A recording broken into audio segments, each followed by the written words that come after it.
안녕하십니까? 사연을 들어주실 청취자 여러분들께 인사를 먼저 올리고 시작하겠습니다. 저는 30대 후반에 접어든 여자 사연자로서 평소에 이런 썰들을 좋아해서 자주자주 듣고 즐기고 있었습니다. 그러다가 문득 저에게 있었던 일도 사연으로 한번 올려보면 어떨까 싶어서 이렇게 타이핑을 치기 시작했습니다. 저희 집에 일어난 큰 사건을 한번 재미나게 풀어보도록 하겠습니다. 저희 집에는 이상한 가훈이 하나 존재합니다. 그건 바로 가족들끼리는 모든 걸 나눠야만 한다는 가훈이자 법칙이죠. 그 법을 무시하는 날에는 아주 무시무시한 엄벌이 내려지곤 했습니다.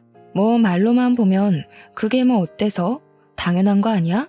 하는 생각을 하실지도 모르겠습니다만 실상은 늘 상상 그 이상이었습니다. 우리 아버지께서는 항상 가족들끼리는 콩 한쪽도 나누어야 한다고 하셨고 그 콩 한쪽이라는 게 얼마나 사소한 것인지 알게 된 건 제가 고등학생 때였습니다. 당시에 저를 좋아하던 같은 반 친구가 발렌타인데이 때 저에게 초콜릿을 선물로 주었습니다. 값이 꽤 비싸서 평소에는 사 먹을 수 없는 한 알씩 금박 포장이 된 초콜릿이었습니다. 물론 값도 값이지만 저도 그 친구에게 호감이 있었기 때문에 아껴서 먹으려고 책상 서랍에 꽁꽁 숨겨두고 생각날 때마다 하나씩 꺼내 먹었죠. 그런데 제 여동생이 그 초콜릿을 보고는 저에게 하나만 달라고 졸랐었어요. 저는 당연히 제가 좋아하는 남자애가 준 선물이기에 절대 안 된다고 꺼내 먹을 생각하지 말라고 숫자 세고 있다고 이야기를 했죠. 근데 제 동생은 그게 엄청 먹고 싶었는지 엄마에게 가서 그 초콜릿 하나만 사달라고 조르기 시작한 거예요. 엄마는 귀찮아서 언니한테 하나 달라고 하라고 이야기를 했고요. 동생이 징징거리면서 언니가 안 준다고 했다고 우는 소리를 내니까 아버지께서 방에서 나와서 큰 소리를 치셨습니다. 가족끼리 콩 한쪽도 나눠 먹어야 하는 것인데 그깟 초콜릿이 뭐라고 동생에게 나눠주지 않는 거냐고요. 제 방으로 들어와서 서랍이란 서랍은 다 뒤지시더니 제가 소리를 지르는데도 그 초콜릿을 찾아서 가족들끼리 나누자고 하시더군요. 제가 받은 선물인데 고작 7개 남았는데 저를 1개 덜렁 주고는 자기들끼리 2개씩 나눠서 입에 까놓는 게 아니겠습니까? 제가 어이가 없어서 막 울었더니 아버지께서 저에게 울그락불그락한 얼굴로 가족끼리 나눠 먹는 게 그렇게 곶감냐고 하시더라고요. 가족들에게 베풀면 나중에 네 복으로 돌아온다고 당당하게 말하시는데 저는 그것도 제 마음에 폭력을 휘두른 것이란 생각이 들었습니다. 마음에 든 멍은 빠질 생각을 하지 못했고 자연스럽게 아버지와 거리를 두게 된 큰 사건이었죠. 저희 아버지는 사업을 하시는 소위 말하는 잘나가는 사장님이었습니다. 문제는 사업을 해서 넉넉한 부를 축적하는 것과 다르게 돈을 빌리러 온 친척들에게 하염없이 재산을 나눴다는 게 문제였죠. 허구한 날 문지방을 밟으며 돈 좀 빌려달라고 말하는 친척들을 내치지 않는 아버지 때문에 엄마는 피곤해하시고 속상해하셨습니다. 물론 우리 아버지께서 꽤 건실한 사업체를 운영 중이셨기에 가족들이 먹고 사는데 전혀 문제가 없긴 했습니다. 모은 돈으로 건물도 한 채 사서 가지고 계시며 월세를 받고 있기도 했고 그러니까 엄마도 아버지에게 싫은 소리를 한 번 못 하셨죠. 아버지께서는 어릴 때 정말 가난하게 살아서 온 가족이 힘들었었다며 가족들을 더 이상 고생시키고 싶지 않은 마음에 나누는 거라고 하셨습니다. 어떻게 보면 콩 한쪽까지도 나눠야 한다는 강박관념에 사로잡혀 사시는 분 같았습니다. 하지만 저는 그게 별로 이해가 가지 않았단 말이죠. 나눠줘봐야 감사한 줄도 모르고 더 줘라, 더 내놔라 하는 강도처럼 굴었거든요. 아무튼 아버지의 친척들은 아버지에게 빌부터 산다 싶을 정도로 큰 돈을 턱턱 빌려가곤 했습니다. 작은 아버지도 그렇고 고모도 그렇고 가족들에게 나눠 살아야지 그 돈 들고 저승 갈 거냐고 웃으면서 말을 하셨습니다. 하도 날강도처럼 뻔뻔하게 굴길래 제가 아버지께 한 번은 속내를 털어놨던 적도 있었습니다. 왜 아빠는 고모며 작은아빠며 그렇게 돈을 퍼다 나르냐고요. 그러니 아버지께서는 할머니 할아버지께서 겨우겨우 모은 전 재산을 돌아가시면서 아버지께 전부 물려주어서 그렇다고 했습니다. 장남이라 재산을 온전히 가졌으니 동생들도 돌봐야 하는 것도 장남의 목 아니겠냐고요. 그러면서 저에게도 여동생에게 많은 걸 나누고 함께 해야 한다고 잔소리를 하셨습니다. 그런데 그 말을 듣고 계시던 엄마가 한숨을 쉬면서 이야기를 하시더라고요. 고작 산 몇 평 받고 빚만 잔뜩 떠넘겼던 주제에 재산을 받았다고 이야기를 할 수 있는 거냐고요. 아버지께서는 다 지난 이야기 해서 뭐하냐고 궁시렁거리시면서 자기가 번 돈으로 가족들에게 나누는 거니까 집안 살림이나 잘 살피라고 하시면서 대화는 마무리되었습니다. 저는 끝까지 그런 아빠의 독불장군 같은 모습이 이해가 가지 않았고 먼 친척까지 챙길 여유가 없었으므로 동생만 잘 챙기자 싶었습니다. 제가 성인이 되어서도 집안의 분위기는 달라진 게 전혀 없었습니다.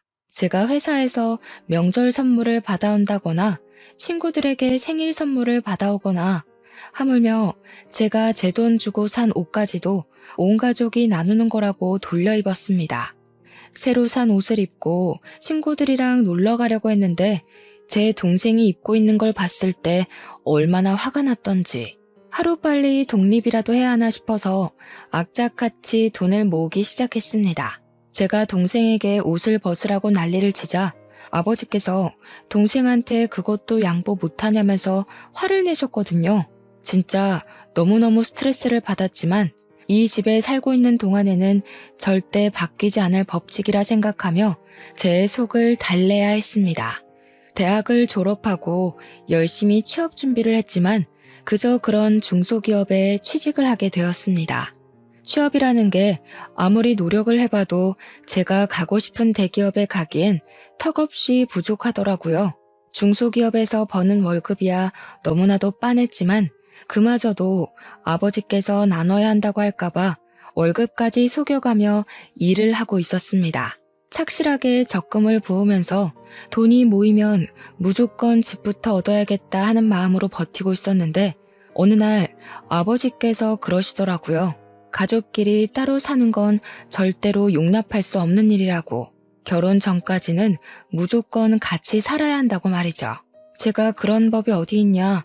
출퇴근도 힘들고 하니 원룸 얻어서 나가 살겠다고 했더니 죽어도 안 된다고 하시는 겁니다. 결국 저에게 이 집에서 탈출할 수 있는 유일한 구멍은 결혼밖에 없다는 결론이 나오게 되었습니다. 29살이 된 저는 생필품 하나까지도 감시를 하시는 아버지 때문에 탈모가 생길 지경까지 이르렀고 결국 결혼에 대한 환상을 품게 되었습니다. 어떤 인간을 만나서 결혼을 하던지 콩 한 쪽도 나눠야 한다는 아버지보다야 당연히 낫지 않겠냐. 그런 인간만 만나지 말자가 목표가 되었습니다. 그러던 도중 같은 회사 지인의 소개로 한 남자를 만나게 되었습니다. 소개팅 자리에 워낙 관심도 많고 하는 마음으로 나갔는데 의외로 괜찮은 사람이 나온 겁니다. 생긴 것 저처럼 중소기업에 다니고 있긴 했지만 성과급이 꽤 높은 회사라 실수령 자체는 괜찮은 사람이었죠. 아무래도 결혼이 목표이다 보니 가볍게 즐길 연애 깐깐하게 조건을 따지게 되었습니다. 상대방 남자는 저에게 첫눈에 반했다고 하면서 간이고 쓸개고 다 빼어줄 것처럼 굴길래 저도 점점 마음이 가기 시작했습니다. 이 집을 탈출할 수 있다는 생각에 이 남자의 단점은 보이지도 않았습니다. 8개월을 만나다가 마음을 완전히 열고 집에서 나가고 싶은 마음에 있다고 솔직하게 말을 했죠.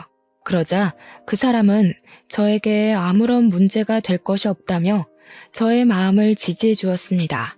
자기 나이 32살에 모은 돈이 7천만 원 정도 있다며 신혼집은 작은 집 대출을 받아서 입주하면 충분하지 않겠냐고 결혼을 하자고 하더라고요. 약간 멋이 없는 프로포즈이긴 했지만 저도 모아둔 돈이 6천만 원 정도 1억 3 가능하지 않겠나 싶습니다. 결혼을 하기로 약속을 나눈 뒤 우리 집에 먼저 인사를 드리러 가기로 말을 마쳤습니다. 제가 아버지에게 넌지시 소개를 시켜드릴 사람이 있다고 이야기를 드렸더니 아버지께서 아주 깜짝 놀라시더라고요. 제가 그동안 연애를 하는 티라도 냈으면 그러려니 하셨겠지만 전혀 티도 내지 않다가 운을 띄웠으니까요. 저에게 결혼할 거니? 아직 나이가 29살밖에 먹지 않았는데 천천히 해도 되지 않겠니? 라고 하셨습니다. 제 목표가 뚜렷하게 이 집을 탈출하는 것인데 천천히 하는 게 말이나 되는 소리입니까? 아니라고 빨리 결혼하고 싶다고 솔직하게 말했습니다. 주말에 인사를 드리러 올 예정이라고 이야기를 하고 주말이 되자 예비 신랑이 집에 양소다. 그래 예상과는 달리 저희 아버지께서 상당히 탐탁체 얼마나 만났다고? 고작 8개월 보고 결혼을 한다는 거야? 아직 만난 지 얼마 되지도 않았는데 왜 이렇게 서둘러서 결혼을 하려고 해? 은근히 서운해하는 눈치까지 보이니까 괜히 제 마음이 불편하더라고요. 제가 이 집을 나가려고 노력하는 이유가 아버지 때문인데 정작 아버지는 아무것도 모르고 서운해하시니까요. 아버지께서는 고집스러운 제 눈빛을 보시고는 마음을 한풀 꺾으셨습니다. 가족이 되는 거고 우리 가족끼리는 콩 한쪽도 나눠 먹는 그게 우리 집 가훈이라고 이야기를 하셨죠. 예비 신랑이 막 웃으면서 현실적인 가훈이라고 너스레를 떨더라고요. 아버지께서 곰곰이 생각을 하시더니 신혼집은 대출 받지 말고 본인이 직접 전세를 얻어주시겠다고 말씀하셨습니다. 예비 신랑이랑 저랑은 집 대출 알아보면서 생각보다 높은 금리에 걱정이 이만저만이 아니었는데 오히려 잘 됐다 싶었습니다. 집은 아버지께서 해주시기로 했으니까 우리가 모은 돈으로 혼수하고 결혼식 준비를 하면 딱 맞겠다 싶었던 거죠. 그리고 한 3주 정도 지나서 주말에 이번에는 예비 신랑네 집으로 인사를 드리러 가게 되었습니다. 솔직히 주변에 결혼을 한 친구가 없어서 인터넷으로만 시댁 이야기를 접하게 되었었는데요. 보통 인터넷에 올라오는 시댁 이야기들은 부정적인 이야기가 많더라고요. 시집살이며 고부간의 갈등이며 그래서 너무나도 긴장되고 한편으로는 무섭기도 하고 막 등에 땀이 줄줄 흐를 정도였어요. 아무튼 시댁에 딱 들어갔는데 예비 시모가 저를 보자마자 너무 반가워하시면서 우리 아들이랑 결혼한다고? 너무 고맙고 축하해 라고 말하셨습니다.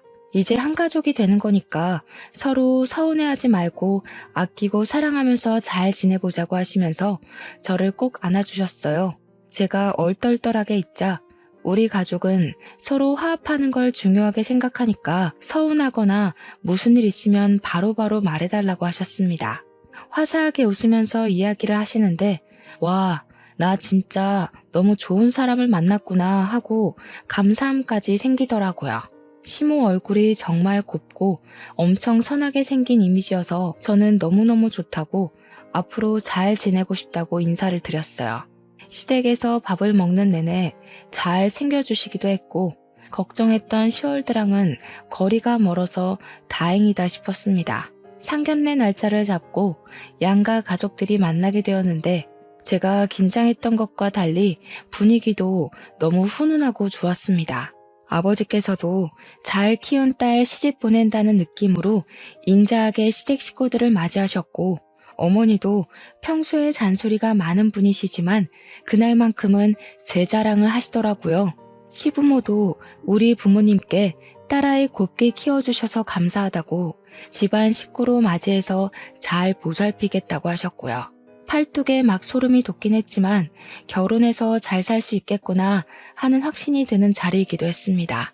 그렇게 남편과 저는 연애를 시작한 지 10개월 만에 결혼을 하게 되었고 양가의 만남 이후 결혼식도 빠르게 진행되었습니다. 신혼집은 아버지께서 해주셨고 혼수는 둘이 발품 팔아 구했습니다. 그렇게 결혼식까지 무사히 치르게 되었습니다. 문제는 결혼을 하고 나서부터 시작이 되었습니다. 처음에는 잘 몰랐던 부분인데 결혼을 하면 보이게 되는 부분이 있잖아요. 같이 살기 시작한 이후에 보이는 단점들이 보이기 시작하는데 남편이 엄청나게 게으른 사람이었던 거죠. 회사에 출근하는 것조차 우는 소리가 없으면 못하는 사람처럼 아침부터 엄청나게 징징거리면서 출근을 했어요. 더 자고 싶다. 누워있고 싶다. 양치하기 귀찮다. 누가 시켜줬으면 좋겠다. 나 대신 일할 사람 없나? 툭하면 이런 말을 반복했습니다. 저는 진절머리가 났죠. 그런데 남편이 되도 않는 말을 하는 게 이게 끝이 아니었습니다. 나는 사업가 체질인 것 같은데 그냥 사업을 시작해볼까? 장인처럼 사업하면 잘할 수 있을 것 같은데 하면서 은근히 퇴사하고 싶다는 의견을 피력했고요. 물론 제가 그때마다 못 들은 척 그냥 넘어갔지만 하루 종일 사업 타령을 하며 허튼 소리를 하니 그건 또 그것대로 피곤하더라고요. 제가 결국에는 남편에게 2세 계획을 생각하면 안정적인 직장에 남아있는 것이 낫지 않겠냐고 몇 번이나 진지하게 이야기를 했습니다. 그러니까 남편이 하는 말이 어차피 집도 장인이 해줘서 대출 갚을 것도 없고 결혼 자금 모았던 것도 거의 다 남아있지 않냐고 하더라고요.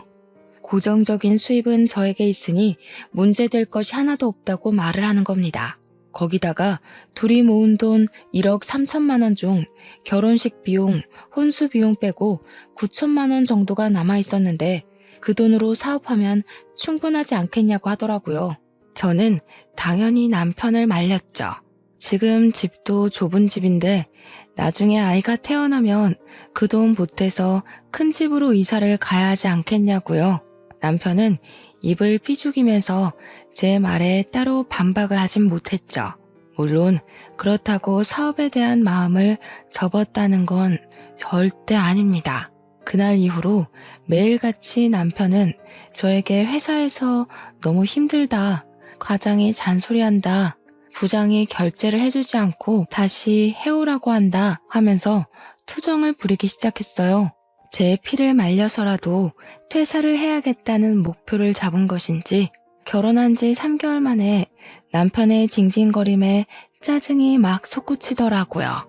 제가 든든한 방패막이 남편을 얻은 건지 3살 먹은 아이를 얻은 건지 헷갈릴 지경이었죠. 더 큰 산은 바로 시댁이었습니다. 남편이 시댁에 가서 회사 그만두고 싶다, 사업을 한번 해봤으면 좋겠다 하면서 장황하게 별 볼 일 없는 사업 계획을 포장해서 말했더라고요. 근데 남편의 사업 아이템이라는 게 이렇다 할 아이디어가 있는 것도 아니었거든요. 그냥 중국에서 저렴한 홈카메라 같은 걸 사와서 국내에서 라벨링만 새로 해서 펫 전용 홈카메라로 둔갑해서 팔겠다는 거였어요.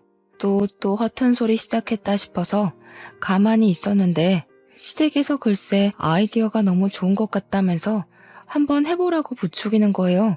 제가 놀래서 정색을 하고 시댁 식구들에게 저거 해서 얼마나 벌겠냐고 그냥 회사 다니는 게 최고라고 이야기를 했죠.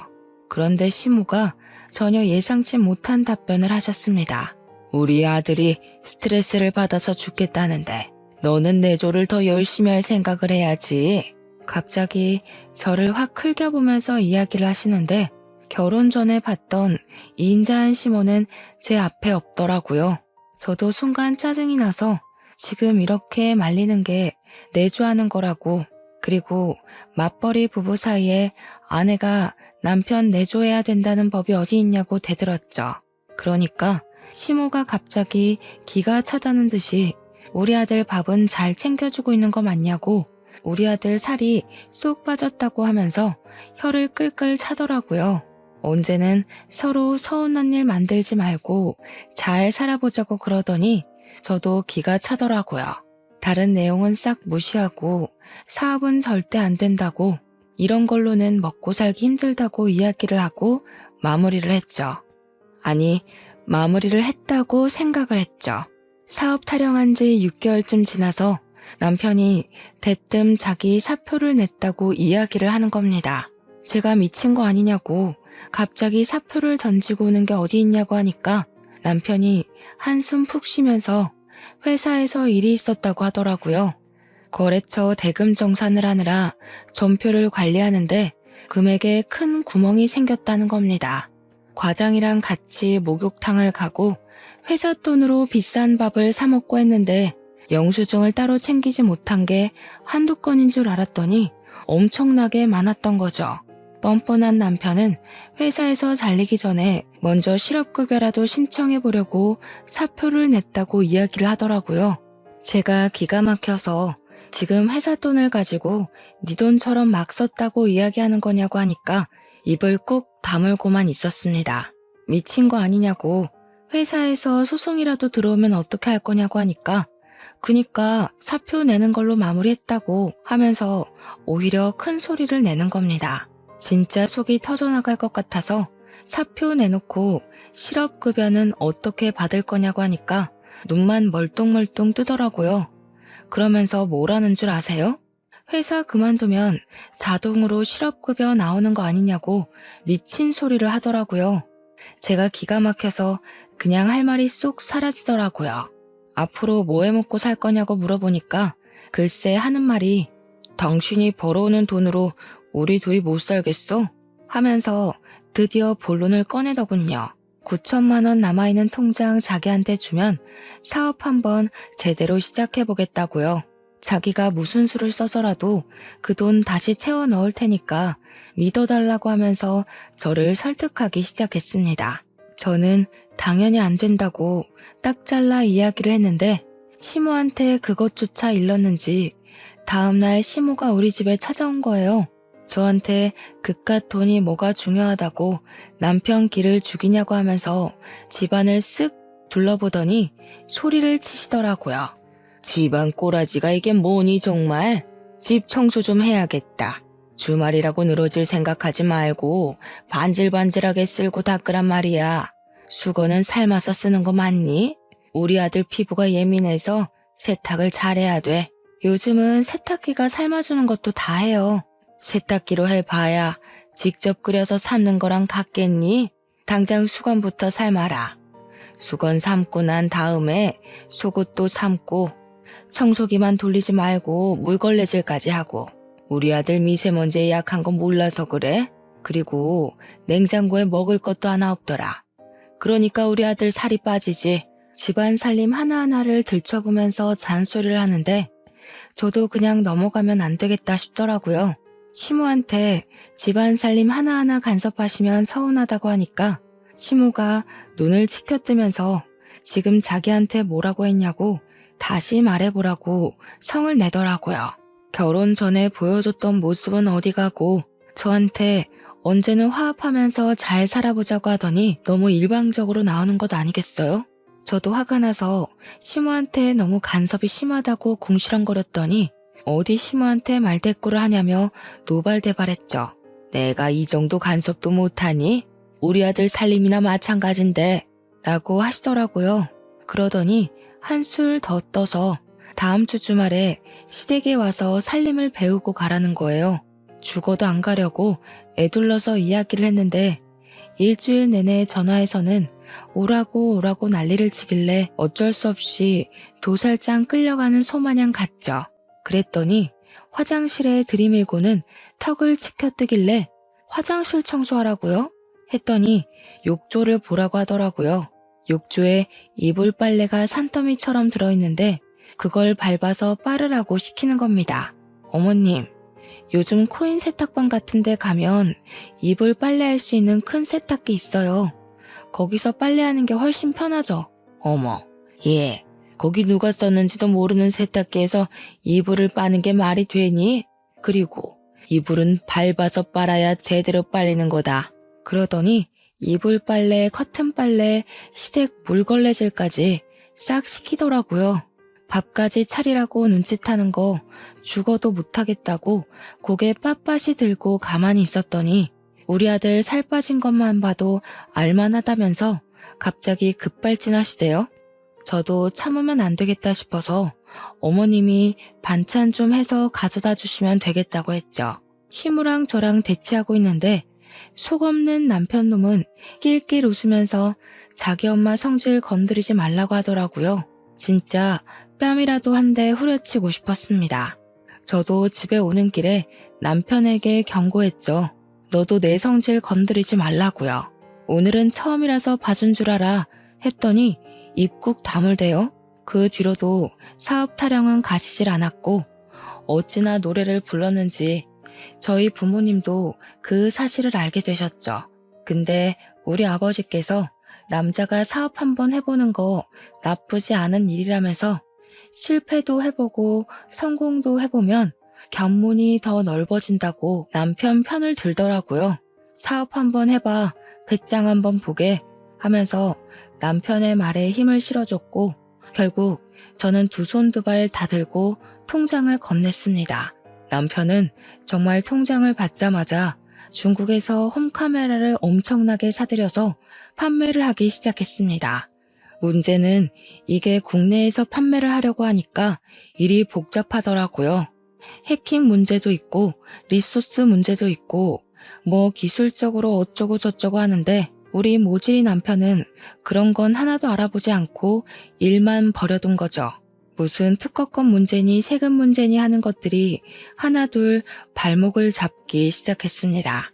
사업한다고 일은 다 벌려놓고 돈은 죄다 쏟아부어놨는데 판매는 하나도 못하게 생긴 거죠.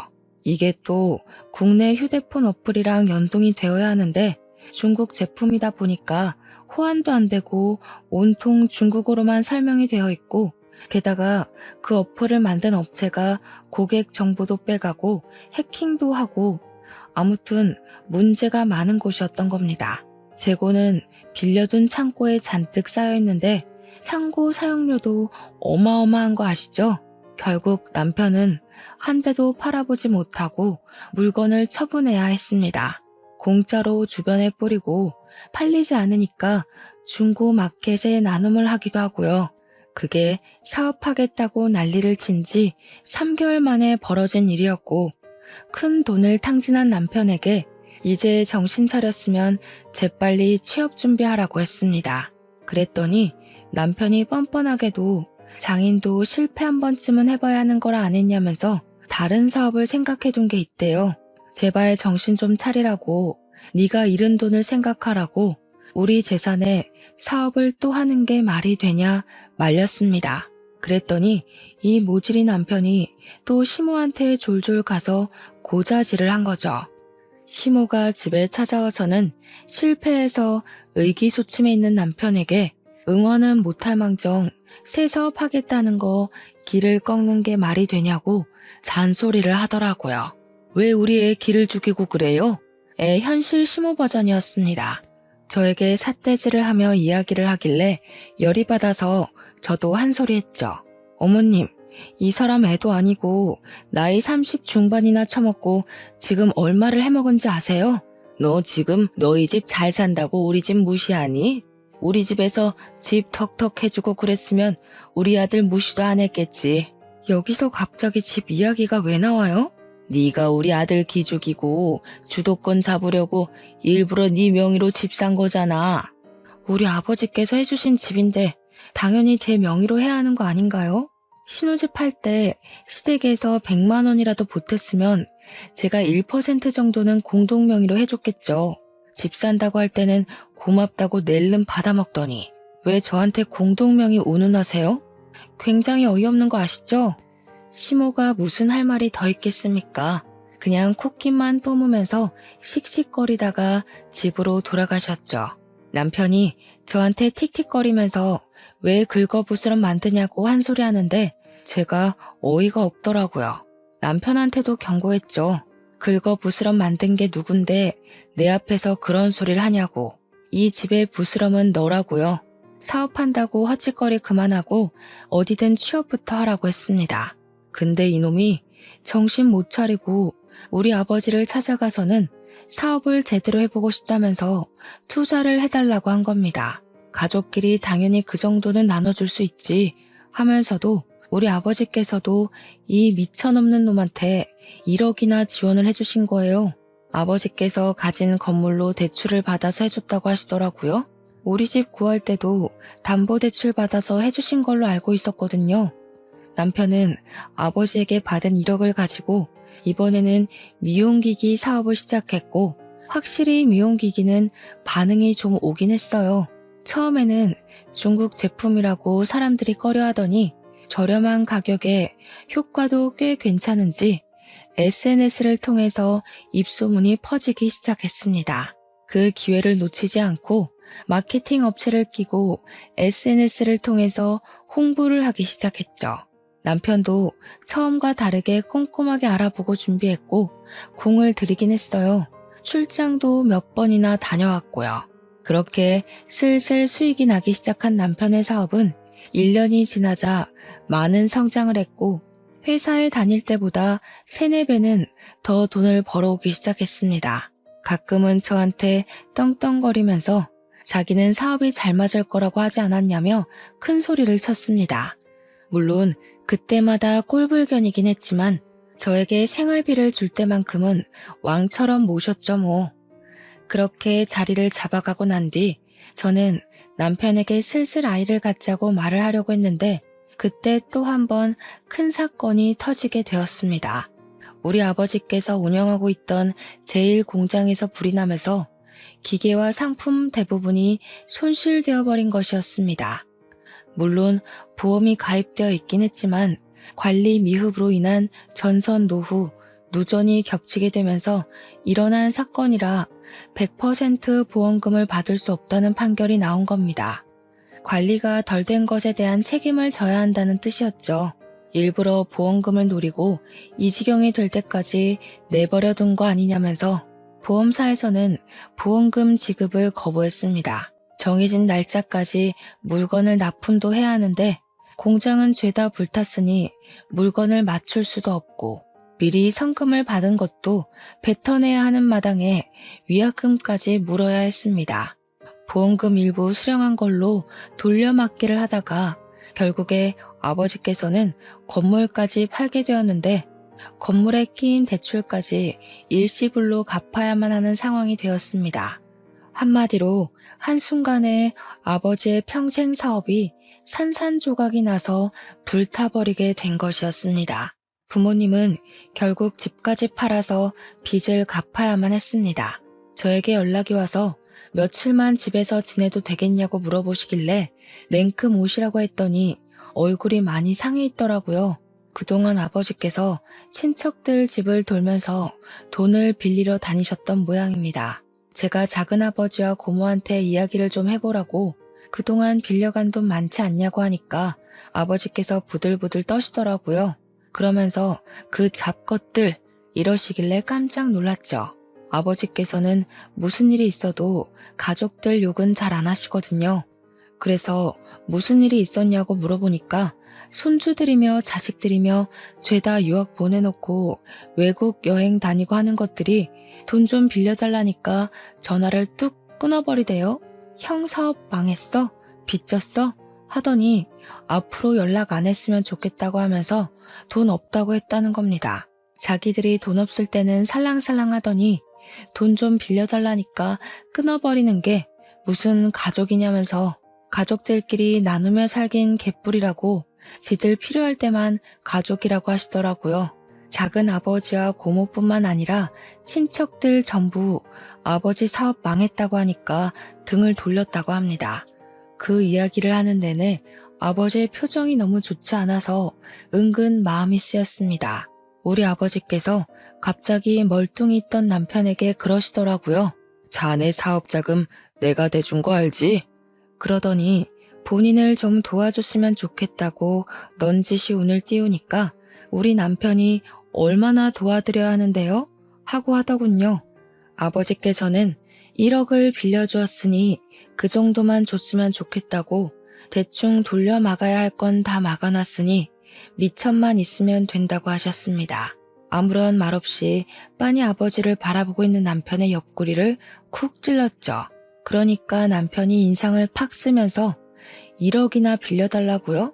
하면서 자기가 아무리 잘 나가는 사업가라고 해도 1억을 어떻게 뚝딱 마련하냐고 하더라고요. 저는 남편의 입에서 당연히 거절이 나올 거란 생각을 못했기에 입만 떡 벌리고 있었습니다. 남편은 처제는 어디서 뭐하고요? 하면서 자기가 5천만 원까지는 내일까지 알아볼 테니까 불편하게 집에서 그러지 말고 돈 줄 테니 숙박업소 가 계세요 하는 겁니다.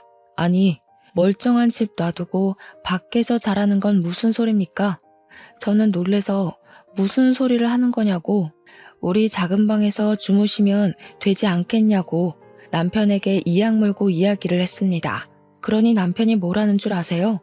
작은 방에 자기 사업 계획서랑 자료가 다 있는데 뭘 믿고 장인 장모를 거기에 모시냐는 겁니다. 우리 아버지를 쓱 보면서 장인이 자기 사업 아이디어라도 훔쳐가거나 자기 거래처에 무슨 짓을 할 줄 알고 믿냐고. 그 말에 제가 얼마나 경악을 했는지 모릅니다. 5만 원짜리 지폐 2장을 건네면서 이 돈으로 나가서 주무시고 배달 음식이라도 시켜 드시라고 선심 쓰듯 이야기를 하는데, 와, 사람이 돌겠더라고요. 부모님도 그 돈 받아서 초라하게 집을 나서는데 제가 그냥 계시라고 해도 이 집이 더 불편하다고 나가시더라고요. 현관문이 닫히자마자 열이 받아서 남편한테 바로 달려들었습니다. 야, 네가 사람이냐? 너네 엄마 아빠였어도 이렇게 행동할 거니? 네가 지금 버는 돈이 다 누구 주머니에서 나온 돈인지 알고 하는 행동이냐고. 진짜 어이없네. 내가 5천만 원 구해온다고 말했잖아. 어이없는 건 나지. 받은 건 1억인데 갚는 건 왜 5천만 원이야? 그리고 이 집도 우리 아빠가 해준 집인 거 알고 하는 소리지. 어떻게 집 해준 사람을 밖에서 자라고 내쫓을 수가 있어? 이 집 시세가 얼마나 한다고 그렇게 유세를 떨고 앉았어? 다음에 큰 집으로 이사가면 그 집은 내 명의로 사던가 해야지. 중소기업 다니면서 돈도 얼마 못 버는 게 자존심은 왜 부리냐? 남편의 말에 저는 얼굴이 점점 굳어갔습니다. 속으로 저를 그렇게 생각하고 있을 줄이야 꿈에도 몰랐죠 뭐. 아무리 그래도 3년이라는 시간을 서로 부대끼면서 살았는데 그런 생각을 하고 있었다는데 충격적이었습니다. 제가 아무 말도 하지 않고 부르르 떨고 있으니까 저한테 5천만 원 주는 것도 감지덕지하게 생각하라고 하면서 지방에 일자리를 알아봐 드리라는 겁니다. 지방에 가서 남의 밭에서 농사 짓는 거 도와주면 돈 좀 벌지 않겠냐고 소일거리나 하시면서 살라고 하라고. 그 나이 먹고 사업은 무슨 사업이야? 라며 짓거리는데 제가 너무 화가 나서 남편의 뺨을 정말 있는 힘껏 때렸습니다. 너 지금 내 얼굴 때린 거야? 세상에 맞고 사는 남편이 어디 있어? 당장 이혼해. 너한테 볼 일 다 끝났고 처가도 망해가서 부담되는 와중에 잘 됐다. 너하고 더 이상 같이 살 이유가 전혀 없으니까 짐 싸서 당장 나가. 이거 미친 새끼 아니야. 이 집 우리 아빠가 내 명의로 해준 집인데 어디서 나가라 말아야? 나가려면 네가 나가야지. 혼수도 거의 내 돈 주고 한 거나 다름없는 거 알지? 네가 사업한다고 남은 돈 다 말아먹었잖아. 내 집에 있는 거 하나도 건드리지 말고 당장 몸만 나가. 알겠어? 그러니 남편이 씩씩거리면서 바로 짐 대충 꾸려서 나가더라고요. 바로 아버지께 전화해서 당장 우리 집으로 오시라 했더니 근처에 계셨는지 바로 오셨습니다. 은근슬쩍 남편 눈치를 보려고 주변을 쓱 훑으시길래 이혼할 거라고 남편이 우리 집 개무시했고 열받아서 뺨도 때렸다고 이야기를 했습니다. 부모님께서 본인들 때문에 벌어진 일이라는 생각이 드셨는지 고개를 숙이고 계시길래 죄 지은 거 없으니 그러지 말라고 말씀드렸죠. 시모가 다음날 우리 집에 찾아와서는 저에게 온갖 개소리를 짓거리면서 감히 자기 아들 뺨 때렸냐고, 이렇게는 못 산다고 이혼하라고 하시대요. 전 당당하게 어제 이미 이혼하겠다고 말을 했으니까 아줌마도 우리 집 찾아오지 말라고 내쫓았죠. 근데 그 이후에 5천만 원을 주겠다던 남편이 말을 싹 바꾼 겁니다. 이혼하는 마당에 자기가 왜 5천만 원을 구해다 줘야 하는 거냐고 뻔뻔하게 나오는데 정말 인간 말종이다 싶었습니다. 이혼 진행을 하면서 애도 없고 하니 양육비 조정할 내용도 없었고요. 협의 이혼으로 진행해서 위자료도 따로 없이 완벽한 남남이 되었습니다. 구청에 가서 이혼 서류를 제출하자마자 저는 변호사를 선임해서 재산 분할 청구 소송을 진행했습니다. 일단 금액은 크게 부르자 싶어서 10억을 분할해달라고 요청을 했습니다. 그동안 남편 사업이 성장을 한 것도 우리 아버지의 미천이 아니었으면 불가능한 일이었잖아요. 거기다가 집도 제가 해갔고요. 전 남편이 결혼하고 거의 바로 회사를 그만두었기 때문에 제가 먹여 살렸다는 증거까지 완벽하게 있었거든요. 법원에서는 재산 분할에 대해 저에게 손을 들어주었지만 10억은 과하다고 5억을 배상받으라는 판결이 나왔습니다.